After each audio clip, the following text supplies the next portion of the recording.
Kelly, if you're still listening, and I suspect you are, people are sending lots of love back to you because Kelly, in the midst of her own distress, remembered to send love, or made a point of sending love to anyone listening who was distressed, and they've sent it right back to you, Kelly. So thank you very much for your call. Let's hear from Alan in Louth in Lincolnshire. Hello, Alan. Hi, Jenny. You were in care yourself as a kid, yeah? Yeah, well, first of all, let me just give Kelly the greatest respect for coming on and speaking like she did and getting very emotional about what happened to her. And a lot of what she actually said is very, very true and happened to myself in children's homes. Now, I was born in Hammersmith Hospital in London, West 12, and in 1955. And between the ages of 0 and 6, I was in 5 children's homes. They called it respite care in them days, where you went in and out. If social services found it fit for you to go home, you would go home and be back with your parents. I was one of 4 siblings, and on my 6th birthday, I was taken before Marylebone Juvenile Court, and the judge looked down at me as a little 6-year-old boy, and I can remember looking up and seeing the crown and the unicorn and the lion, and I'm wondering, why has that horse got a horn out of his head? I was so oblivious and unaware of everything and my surrounds. And this judge looked down at this 6-year-old boy and said, "Would you like to go to the seaside, sonny boy?" And I've never been to the seaside. So all my siblings ended up in Beecham, Banstead, Surrey. Alan, can I just ask you just to be careful about naming particular places?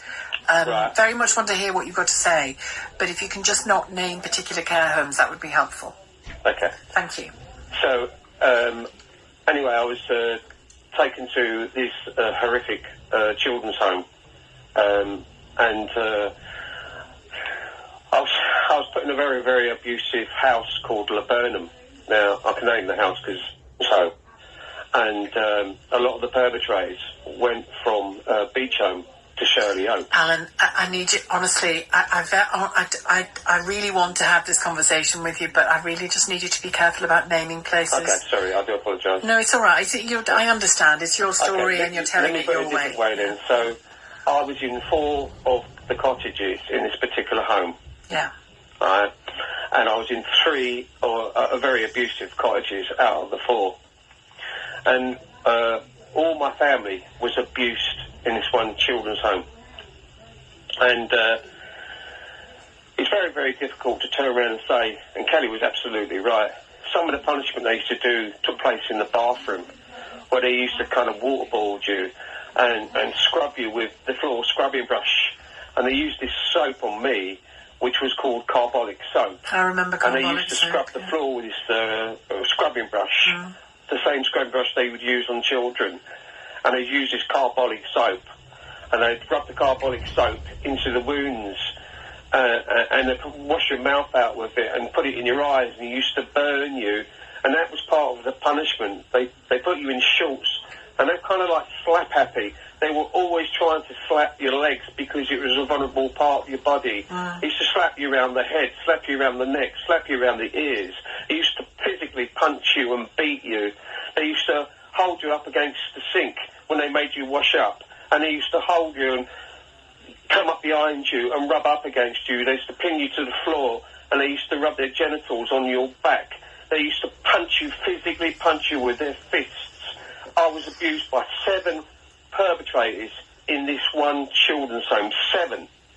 And Alan, have you had any help with this? Has there been any court cases related to it? I'm taking both my counsels to court now. All right. Well, we'll leave it at that. In that case, simply because you're about to take them to court. I'm so sorry. I'm so sorry for what you lived through.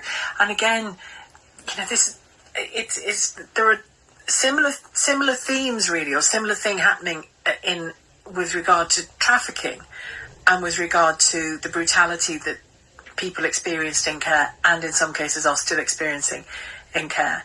I think those of us who don't live those lives, move in those circles, we turn a blind eye. Sometimes through ignorance, sometimes because we don't want to look. And I think calls like Kelly's and our last call of it's so important from Alan and Kelly to listen to what they've got to say. we can't turn a blind eye because it will just be repeated. Thank you, Alan, for your call, and I'm sorry to have to limit it in the way that